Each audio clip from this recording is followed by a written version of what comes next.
السلام علیکم ورحمۃ اللہ وبرکاتہ۔ میرے پیارے دوستو، کیسے ہیں آپ لوگ؟ امید کرتا ہوں کہ آپ لوگ خیریت سے ہوں گے۔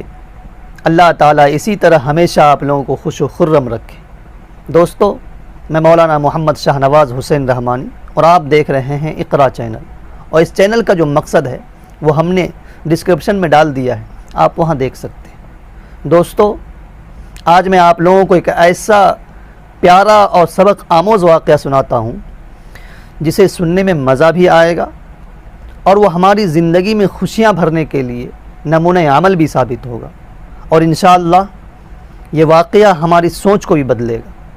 تو چلیے اس واقعہ کی طرف چلتے ہیں۔ دوستو، وہ واقعہ یہ ہے کہ حجاج بن یوسف جو بہت بڑا ظالم حکمراں گزرا ہے، اس نے ایک دفعہ ایک بستی پر حملہ کیا، اور اس بستی سے ایک عورت کے خاوند کو، اس کے بھائی کو اور اس کے بیٹے، تینوں کو اس نے گرفتار کر لیا۔ اب یہ تینوں اس کے قید میں آ گئے۔ یہ دیکھ کر وہ عورت بہت زیادہ پریشان ہوئی، بہت زیادہ غمزدہ ہوئی، لیکن وہ یہ بھی جانتی تھی کہ حجاج ابن یوسف کے یہاں رحم کی کوئی گنجائش نہیں ہے۔ پوری دنیا اس بات کو تسلیم کرتی تھی کہ اس کے ڈکشنری میں، اس کے لغت میں رحم لفظ تو ہے ہی نہیں، وہ تو صرف تلوار چلانا جانتا ہے۔ پوری دنیا یہ بات اچھی طرح جانتی تھی۔ اس کے باوجود بھی وہ عورت بہت ہی جرأت اور ہمت کے ساتھ کسی طرح روتی پیٹتی حجاج بن یوسف کے دربار میں پہنچ گئی۔ اس نے کہا کہ حجاج بن یوسف، آپ نے ہمارے بھائی کو گرفتار کر لیا ہے، ہمارے بیٹے کو گرفتار کر لیا ہے، اور ہمارے شوہر بھی تمہارے قید میں ہیں۔ اب بتاؤ، میں ایک عورت ہو کر کہاں جاؤں گی، کہاں پناہ لوں گی؟ مجھ پر رحم کرو۔ تو حجاج بن یوسف بھی اس دن کسی اچھے موڈ میں تھے۔ انہوں نے کہا کہ ٹھیک ہے، ان تینوں میں سے کسی ایک کو چن لو، میں چھوڑ دیتا ہوں۔ تو موقع کو غنیمت سمجھ کر اس عورت نے کہا کہ میرے بھائی کو چھوڑ دو۔ یہ سن کر حجاج بن یوسف بڑا حیران ہوا کہ خاوند کی بھی بات نہیں کرتی، بیٹے کی بھی نہیں کی، کہتی ہے کہ بھائی کو چھوڑ دو۔ تو اس نے کہا کہ حجاج بن یوسف، آپ ایک حاکم ہیں اور سمجھدار انسان بھی ہیں، اس لیے آپ کو یہ معلوم ہوگا کہ الزوج موجود، کہ شوہر کا اگر انتقال ہو جائے تو بیوی دوسری شادی کر سکتی ہے، تو اس طرح ہمیں شوہر مل جائے گا۔ والولد مولود، اور میں بچہ بھی جن لوں گی جب میری دوسری شادی ہو جائے گی، تو اس طرح میں صاحب اولاد بھی ہو جاؤں گی۔ لیکن والاخ مفقود، میں بھائی کہاں سے لاؤں گی؟ والاخ مفقود، میں بھائی کہاں سے لاؤں گی؟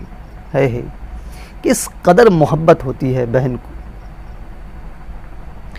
قربان جاؤں ایسی بہنوں پر جس کے دل میں بھائیوں کے لیے اس قدر شدت والی محبت ہوتی ہے کہ اپنے بھائی کو بیٹے اور خاوند پر ترجیح دے دیتی ہے۔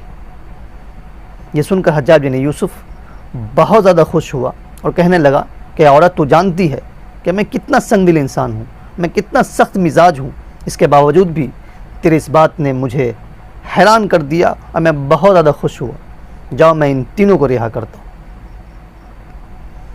دوستو، آپ کو بھی اس بات کا مشاہدہ ہوگا، آپ بھی بخوبی واقف ہوں گے کہ ہماری بہنیں اپنے بھائیوں سے کتنی محبت کرتی ہیں۔ ایک چھوٹی سی مثال میں دیتا ہوں کہ جب ہماری بہنیں سسرال جاتی ہیں اور وہاں میکے والوں کے خلاف، خاص کر بھائی کے خلاف اگر کوئی کچھ بول دیتا ہے تو ہماری بہنیں اسے برداشت نہیں کر پاتی۔ یہ ان کی سچی محبت اور دلی لگاؤ کا نتیجہ ہوتا ہے۔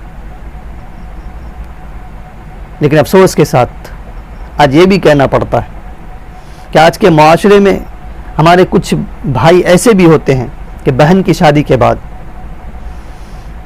بالکل بہن کو بھول جاتے ہیں، ان سے کوئی واسطہ ہی نہیں رکھتے، گویا ایک یوں سمجھتے ہیں کہ ایک بوجھ ختم ہوا، ایک بلا ٹل گیا، جو نہایت ہی افسوس اور المناک بات ہے۔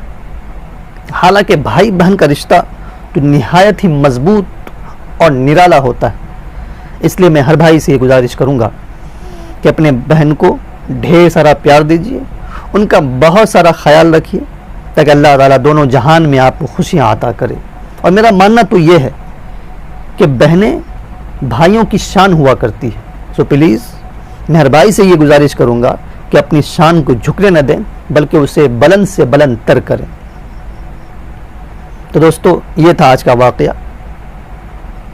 اگر آپ کو اچھا لگا ہو تو اسے اپنے دوستوں میں، اپنے جاننے والوں میں اور اپنے رشتہ داروں میں شیئر کریں، اور ہمارے اس چینل کو ضرور سبسکرائب کریں۔